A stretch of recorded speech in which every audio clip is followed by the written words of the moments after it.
Hello viewers, সবাই কেমন আছেন? আশা করি সবাই ভালো আছেন। তো বন্ধুরা, আমাদের আজকের ভিডিওটি হচ্ছে বাংলাদেশের 5টি ধনী জেলা সম্পর্কে। আমাদের রাজধানী শহর ঢাকা বাংলাদেশের সবচেয়ে ধনী জেলা। বাংলাদেশের লক্ষ কোটি মানুষের আয়ের উৎস এই ঢাকা জেলা। বাংলাদেশের এমন কোনো সুযোগ সুবিধা নেই যা ঢাকা জেলাতে পাওয়া যায় না। বাংলাদেশের বিভিন্ন প্রান্ত থেকে জীবিকার তাগিদে মানুষ এই শহরে প্রতিনিয়ত ভিড় করে। আধুনিকতার ছোঁয়ায় সজ্জিত এই জেলা অর্থনৈতিক দিক থেকেও অন্য সকল জেলাকে ছাড়িয়ে গেছে। জাতীয় সংসদ ভবন, Bangladesh bank, Bashundhara shopping mall, Jamuna future park, Hatirjheel এর সৌন্দর্য চোখে পড়ার মতো। বাংলাদেশের দক্ষিণ পূর্বে অবস্থিত নোয়াখালী জেলা হচ্ছে বাংলাদেশের দ্বিতীয় ধনী জেলা। এই জেলার অর্থনীতি মূলত কৃষি নির্ভর। আঞ্চলিক জিডিপির প্রায় 40% এই কৃষি খাত থেকে আসে। নিম্নভূমি অঞ্চল হওয়ায় এই জেলায় প্রচুর মৎস্য চাষ হয়ে থাকে, যা এই অঞ্চলের অর্থনীতিতে বিশাল ভূমিকা রাখে। এই জেলার অনেক ব্যক্তি দেশের প্রতিষ্ঠিত ব্যবসায়ী হিসেবে সুনাম অর্জন করেছে। তারা দেশের বিভিন্ন প্রান্তে বড় বড় শিল্প কারখানা গড়ে তুলেছে। Globe, Bengal group, Abul Khayer and co, Parktex এর মতো বড় বড় কোম্পানি এই জেলা থেকে যাত্রা শুরু করেছে। জেলার বিপুল সংখ্যক মানুষ মধ্যপ্রাচ্য, ইউরোপ সহ বিশ্বের বিভিন্ন দেশে কর্মরত রয়েছে। বাংলাদেশের শীর্ষ রেমিটেন্স পাঠানো জেলাগুলোর মধ্যে নোয়াখালী জেলা গুরুত্বপূর্ণ স্থান দখল করে রয়েছে। সিলেট হচ্ছে বাংলাদেশের তৃতীয় ধনী জেলা। এটি একটি প্রবাসী বহুল জনপদ।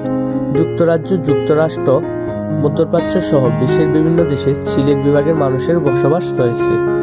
প্রবাসীদের পাঠানো বৈদেশিক মুদ্রা এই বিভাগের প্রধান আয়ের উৎস। চা উৎপাদনের জন্য জেলাটির যথেষ্ট সুনাম রয়েছে। এছাড়া ধান, মাছ, কমলা, লেবু, আনারস, বাঁশ, আম ইত্যাদি এই অঞ্চলে মানুষের অনন্য অবলম্বন। প্রাকৃতিক সৌন্দর্যের জন্য জেলাটি পর্যটন এলাকা হিসেবে প্রসিদ্ধ। প্রতিটি বছর দেশ বিদেশ থেকে প্রচুর মানুষ এই সৌন্দর্য উপভোগ করতে আসে, যা থেকে প্রচুর মুদ্রা অর্জিত হয়। বাণিজ্যিক রাজধানী হিসেবে স্বীকৃত চট্টগ্রাম বাংলাদেশের চতুর্থ ধনী জেলা। চট্টগ্রাম বন্দর দিয়ে বাংলাদেশের সর্বমোট রপ্তানি বাণিজ্যের প্রায় 75% সংগঠিত হয়। অন্যদিকে আমদানি বাণিজ্যের ক্ষেত্রে এর হার 80%। রাজস্ব আয়েও চট্টগ্রামের ভূমিকা অপরিসীম। দেশের মোট রাজস্ব আয়ের শতকরা 60% আসে চট্টগ্রাম ব্যবসা বাণিজ্য থেকে।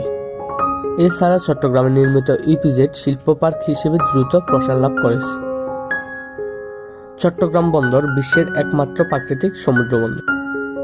ধনী জেলার তালিকায় 5ম স্থানে রয়েছে কুমিল্লা জেলা। জেলাটি অর্থনীতি মূলত কৃষিভিত্তিক।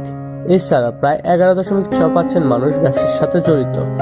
এখানে 2টি শিল্পনগরী রয়েছে। এটি চট্টগ্রাম বিভাগের একটি প্রশাসনিক অঞ্চল। এটি খাদি কাপড় ও রসমলাইয়ের জন্য বিখ্যাত। ময়নামতি, লালমাই পাহাড়, শালবন বৌদ্ধ বিহার এর মতো বিখ্যাত কিছু স্থান এই জেলাতে রয়েছে। কুমিল্লায় রয়েছে বাকরাবাদ গ্যাস সিস্টেমস লিমিটেড এর মূল স্থাপনা এবং গ্যাস ফিল্ড। বন্ধুরা, এই 5টি জেলা সম্পর্কে আপনাদের ধারণা কি তা কমেন্টে জানাবেন।